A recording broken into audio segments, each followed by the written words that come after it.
নরেন্দ্র মোদী অমিত শাহ ঘুষপেটিয়া ভারতবর্ষে ঢোকাচ্ছেন, নইলে শেখ হাসিনা ভারতবর্ষে কেন? জবাবটা দিন, জবাবটা দিন হিম্মত থাকলে। করলেন কেউ বলছেন 1 কোটি ভোটার বাদ, কেউ বলছে 1 কোটি 25 লক্ষ ভোটার বাদ। আরে এসআইআরটা তো শুরুই হয়নি, জানলেন কি করে? 4 কোটি লোক বাদ হবে, না 50 লক্ষ বাদ হবে, না 5 লক্ষ বাদ হবে, জানছেন কি করে? আগেই নির্দিষ্ট করে দিচ্ছেন। তার মানে ভোটার তালিকাটা কি বিজেপির পার্টি অফিসে বসে তৈরি হচ্ছে? 65 লক্ষ, আমি আবার বলছি সংখ্যাটা 65 লাখ, 65 লক্ষ মানুষের নাম বাদ। তার হিসেবে দিয়েছে নির্বাচন কমিশন। 22.5 লক্ষ ভোটার যারা মারা গেছেন নাম বাদ, ঠিক করেছেন। 35 লক্ষ নাম বাদ, 35 লাখ, তারা যাদেরকে পাওয়াই যাচ্ছে না তাদের নাম বাদ। 7 লক্ষ উপরে মানুষের নাম বাদ যাদের ডবল এন্ট্রি, 2 জায়গায় নাম রয়েছে। ঘুষপেটিয়া কজন? নির্বাচন কমিশন নীরব। তাহলে কে মিথ্যা কথা বলছেন, নরেন্দ্র মোদী, অমিত শাহ, না নির্বাচন কমিশনার জ্ঞানেশ কুমার? উত্তরটা দেবেন কি? কে? তার মানে বিহারে 65 লক্ষ নাম বাদ গেছে, একজনও ঘুষপেটিয়া নেই। তাহলে স্বপ্নের ফেরিওয়ালা নরেন্দ্র মোদী থেকে অমিত শাহ, তারা কেন ঘুষপেটিয়ার গল্প বলছেন তথাগত রায় সমেত? তাহলে কে ঠিক বলছেন, জ্ঞানেশ কুমার, নির্বাচন কমিশন, না নরেন্দ্র মোদী, অমিত শাহ থেকে তথাগত রায়? কে ঠিক কথা বলছেন? বিহারেও তো বলেছিলেন ঘুষপেটিয়া, বলেননি? তাহলে নির্বাচন কমিশন নীরব কেন? জানতে চাইবো না, প্রশ্ন করব না। প্রশ্নটা, আপত্তিটা তো এইখানেই, মানুষের ভোটে জিততে পারবেন না, তাই কখনো সিবিআই ইডি লাগিয়ে দিয়েছো অতীতে, কখনো ধর্মের নামে সমাজকে বিভাজন করে ভোট নেওয়ার চেষ্টা করেছো, কোনোটাই কাজে আসছে না।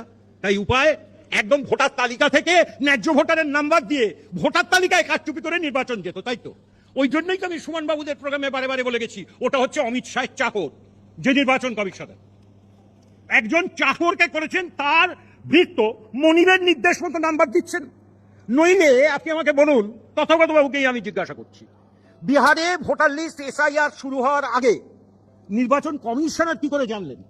তিনি বলে দিয়েছিলেন সাংবাদিক সম্মেলন করে 7 থেকে 8% ভোটার বাদ যাবে, 7 to 8%। যখন বাদ গেল 65 লক্ষ, দেখা গেল সংখ্যাটা একেবারে সঠিক। উনি কি টিয়া পাখি নিয়ে রাস্তায় বসে হাত দেখেন নাকি? জানলেন কি করে? ঠিক যে কথাটা এখানে বিরোধী দলনেতা থেকে শুরু করে আপনার ওই বনগার যিনি এমপি আছেন এবং মন্ত্রী বলে বেড়াচ্ছেন না, যে কথাটা সুমনবাবু মেনশন করলেন, কেউ বলছেন 1 কোটি ভোটার বাদ, কেউ বলছে 1 কোটি 25 লক্ষ ভোটার বাদ। আরে এসআইআরটা তো শুরুই হয়নি, জানলেন কি করে? 4 কোটি লোক বাদ হবে, না 50 লক্ষ বাদ হবে, না 5 লক্ষ বাদ হবে, জানছেন কি করে? আগেই নির্দিষ্ট করে দিচ্ছেন। তার মানে ভোটার তালিকাটা কি বিজেপির পার্টি অফিসে বসে তৈরি হচ্ছে? জানতে চাইছি, প্রশ্নটা তো এইখান থেকেই উঠছে। আপনি বললেন তথাগত বাবু যে পাশের রাজ্যে তো হলো এসআইআর, কিচ্ছু হয়নি। সর্বৈব মিথ্যা বলছেন, আর নয়, মার্জনা করবেন আমায়, আপনি প্রাক্তন রাজ্যপাল ছিলেন, আপনাকে মুখের ওপর মিথ্যাবাদী কথা বলাটা আমার অন্যায় হচ্ছে, আমি ক্ষমা চাইছি। আপনার স্মৃতিভ্রম ঘটছে বয়সের কারণে। ওখানে কতগুলো মামলা হয়েছে সুপ্রিম কোর্টে, কতগুলো মামলা হয়েছে।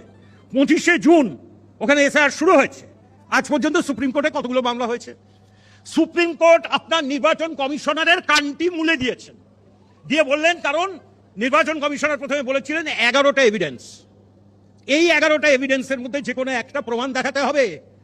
জজ সাহেবরা কি বলেছিলেন জানেন? ডিভিশন বেঞ্চ, একজনের নাম জাস্টিস সূর্যকান্ত, আরেকজনের নাম জাস্টিস জয়মাল্য বাগচি। তারা চেয়ারে বসে তারা কমেন্ট করলেন যে আমার কাছে যদি এতগুলো ডকুমেন্ট চাওয়া হয় আমি দিতে পারবো না। আপনার অমিত শাহ, নরেন্দ্র মোদী পারবে তার বাবার জন্মের সার্টিফিকেট আর মায়ের জন্মের সার্টিফিকেট নিয়ে আসতে? অমিত শাহ পারবে? আমি জিজ্ঞেস করছি। সুপ্রিম কোর্ট কানটা বলে দিয়ে বললো আধার কার্ড ভারতবর্ষের 95% মানুষের হাতে আছে, তাকে বাধ্যতামূলক গ্রহণ করতে হবে। তথাগত বাবু মনে করিয়ে দিলাম কথাটা। ওই যে বলছেন না পাশের রাজ্যে হয়নি, আপনি উত্তর দিন না। আপনি তো আমাদের এক পাশের প্রতিবেশী রাজ্যে ত্রিপুরাতে আপনি গভর্নর ছিলেন, রাজ্যপাল ছিলেন, ত্রিপুরাতে, মিজোরামও ছিলেন কিছুদিনের জন্য। আচ্ছা তথাগত বাবু, আগামী এপ্রিল মে মাসে পশ্চিমবঙ্গ সমেত কটা রাজ্যে নির্বাচন হচ্ছে? পশ্চিমবাংলা 1, আসাম 2, তামিলনাড়ু 3, পন্ডিচেরি 4, কেরালা 5। কোথায় কোথায় এসআইআর হচ্ছে গতকাল জ্ঞানেশ কুমার বলেছেন। শুধু আসাম বাদ পশ্চিমবাংলায় এসআইআর হবে, এটা আজকে অভিষেক বন্দ্যোপাধ্যায় বলেছেন তার প্রেস কনফারেন্সে। শুধু পশ্চিমবাংলায় হচ্ছে এসআইআর, তামিলনাড়ুতে হবে, কেরালায় হবে, আর পন্ডিচেরিতে হবে। কারণ আসামের অল ইন্ডিয়ান সরকার, বিজেপির সরকার, তাই তো হবে না আসামে। কি উত্তর আছে আপনার? আমি জিজ্ঞেস করছি, আপনি যে রাজ্যের রাজ্যপাল ছিলেন, 2টো রাজ্যের, ত্রিপুরা এবং মিজোরাম, কেন হচ্ছে না? জানতে চাইছি, জানতে চাইছি, জানতে চাইছি। দাঁড়ান না, আপনি আবার ওপেন ফোরামে আপনার উত্তর দেবেন। ত্রিপুরাতে ছিলেন তো, সেখানে কেন হয়নি? সেখানে কেন হচ্ছে না জানতে চাইছি তো। কেন? বিজেপির সরকার বলে? দাঁড়ান না, উত্তরটা দিন না। তার কারণ ব্রহ্মদেশে যে রোহিঙ্গা রোহিঙ্গা বলছেন, বলে গেলেন। আমি তো প্রথম বলেছি বিহারে এসআইআরে কতজন বাংলাদেশি এবং রোহিঙ্গা পাওয়া গেছে। মানুষ কিন্তু অন্য প্রশ্ন করছে যে নরেন্দ্র মোদী, অমিত শাহ ঘুষপেটিয়া ভারতবর্ষে ঢোকাচ্ছেন, নইলে শেখ হাসিনা ভারতবর্ষে কেন? জবাবটা দিন, জবাবটা দিন, হিম্মত থাকলে উত্তরটা দিন। তাকে পলিটিক্যাল অ্যাসাইলাম দিয়েছেন, আমার প্রশ্ন আপনার কাছে। তাহলে তাকে আমরা কি হিসেবে গ্রহণ করবো? আমি বলছি না, তৃণমূল কংগ্রেস বলছে না, মানুষ প্রশ্ন করছে। তাহলে এর উত্তর কে দেবে? তাহলে আপনারা নিজেরাই চোর আর অন্যের ঘরে চুরি খুঁজতে বেরিয়েছেন। আমরা কি বলছি, মমতা বন্দ্যোপাধ্যায় কি বলছেন, অভিষেক বন্দ্যোপাধ্যায় কি বলছেন? একজনও প্রকৃত নাগরিক যারা যারা ভারতীয় পশ্চিমবাংলায় আছে, একজন ভোটারের নামও যেন বাদ না যায়, এটা তো বলছেন। এমন একটা আতঙ্ক আপনারা তৈরি করে দিয়েছেন এই জ্ঞানেশ কুমারের মাধ্যমে, যে তার জন্যই তো আজকে প্রদীপ কর নামক দুর্ভাগ্যজনক ঘটনাটা ঘটে গেল পানিহাটির বুকে। আপনি নাকি কিছুই বুঝতে পারছেন না, আগেই নাকি মমতা ব্যানার্জি সব ডিক্লেয়ার করে দিচ্ছেন। আচ্ছা, আপনি ভুলে গেছেন নোটবন্দির জন্য কতগুলো মানুষ ব্যাংকের লাইনে দাঁড়িয়ে তাদের মৃত্যু হয়েছিল? নাকি সেটা মমতা বন্দ্যোপাধ্যায়ের প্রচার ছিল সারা ভারতবর্ষে? 200-র উপরে মানুষ সারা ভারতবর্ষের পত্র পত্রিকা লিখেছিল আপনার নরেন্দ্র মোদীর জন্য নোটবন্দি। ভারতবর্ষের অর্থনৈতিক কি উন্নতি হয়েছে আপনিও জানেন, আমিও জানি। কালো টাকা কোথা দিয়ে কোথায় গেছে আমরাও জানি। আমরা পরিষ্কারভাবে একটা জিনিস জিজ্ঞেস করছি, বাংলার মানুষ, ভারতবর্ষের মানুষ জনগণের আদেশ চায় নির্বাচনের মধ্যে দিয়ে, যেটাকে জনাদেশ বলা হয়, জনগণের আদেশ। তাহলে ভারতবর্ষের মানুষ, বাংলার মানুষ আজকে প্রশ্ন করছে, জনাদেশ চাই না জ্ঞানেশ কুমারের জ্ঞানাদেশ চাই? জ্ঞানাদেশ চাই না। জ্ঞানাদেশ যদি আরোপ করতে হয়, মমতা বন্দ্যোপাধ্যায়, অভিষেক বন্দ্যোপাধ্যায়, তৃণমূল কংগ্রেস বুক দিয়ে বাংলার প্রকৃত ভারতীয় নাগরিকদের তারা রক্ষা করবে।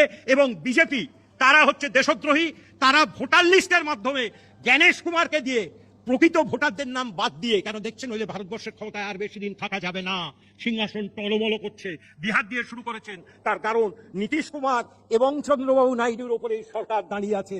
সুতরাং বিহারের নির্বাচনও কিন্তু প্রশ্নচিহ্নের মুখে।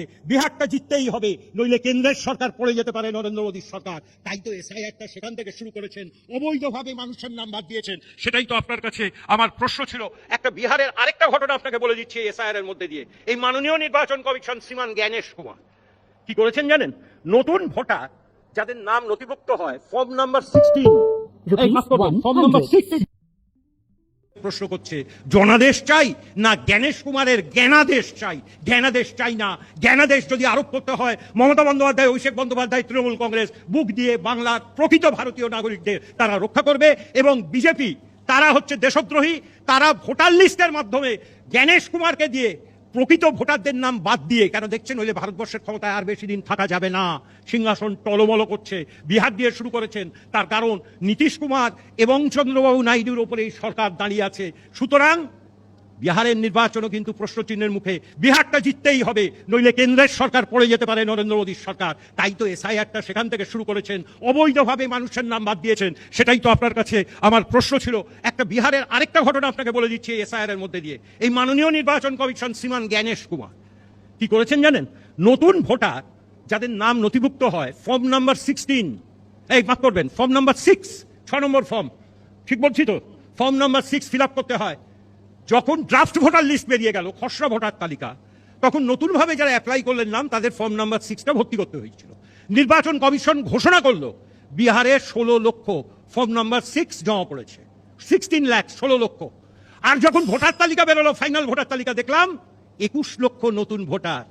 16 লক্ষ ফর্ম জমা পড়েছে সুমন বাবু, 21 লক্ষ নতুন ভোটার। 5 লক্ষ কি তথাগত বাবু আপনারা সাপ্লাই করেছিলেন? আপনারা সাপ্লাই করেছিলেন? উত্তরটা দিন না। বিজেপির অফিস থেকে কোত্থেকে এলো? উত্তরটা দেবেন না? তারপরে জ্ঞানেশ কুমারের আর কতবার কান মুলবে সুপ্রিম কোর্ট? এই জবাবটা দিন না। এই ভুতুড়ে ভোটার প্রথম ধরেছিলেন ভোটার লিস্টে মমতা বন্দ্যোপাধ্যায়, আজ থেকে 6 মাস আগে নেতাজি ইন্ডোর স্টেডিয়ামে দাঁড়িয়ে ভোটার লিস্ট বাংলার দেখিয়ে দিয়েছিলেন। কতগুলো হরিয়ানার এপিক কার্ড নম্বরের মানুষের নাম বাংলার ভোটার তালিকায়। তৃণমূলের 5 জনের সংসদীয় প্রতিনিধি দল নির্বাচন কমিশনে গিয়েছিল প্রতিবাদ জানাতে। জ্ঞানেশ কুমার স্বীকার করে নিয়েছিলেন, দিয়ে কি বলেছিলেন? টেকনিক্যাল এরার, যান্ত্রিক ত্রুটি। আমি অন রেকর্ড বলছি, এ তো রেকর্ড থাকবে। আমি যদি কোথাও মিথ্যা বলি মামলা করুন আমার বিরুদ্ধে। তাহলে নির্বাচন কমিশন গোলমাল করবে, চুরি ধরা পড়লে কখনো বলবে টেকনিক্যাল এরার, যান্ত্রিক ত্রুটি, কখনো বলবে ম্যানুয়াল এরার, মানুষের ত্রুটি। আর নির্বাচন কমিশনের যে ত্রুটিগুলো হবে, চোর যখন ধরা পড়ে তখন তো টেকনিক্যাল এরারের আবরণে আড়ালে চলে যাচ্ছেন। এবং প্রধানমন্ত্রী এবং গোটা সরকারটাই আজকে নির্বাচন কমিশনের ওপর নির্ভরশীল হয়ে গেছে। একমাত্র ভারতবর্ষের ক্ষমতায় নির্বাচন কমিশন যদি বাঁচিয়ে রাখতে পারে, বাংলার মানুষ কিন্তু উচিত শিক্ষা দেবে। কারণ গতবারটাও 77টা পেয়েছিল বিজেপি, এবার 50টাও পাবে না। তথাগতবাবু আপনাকে বলে গেলাম।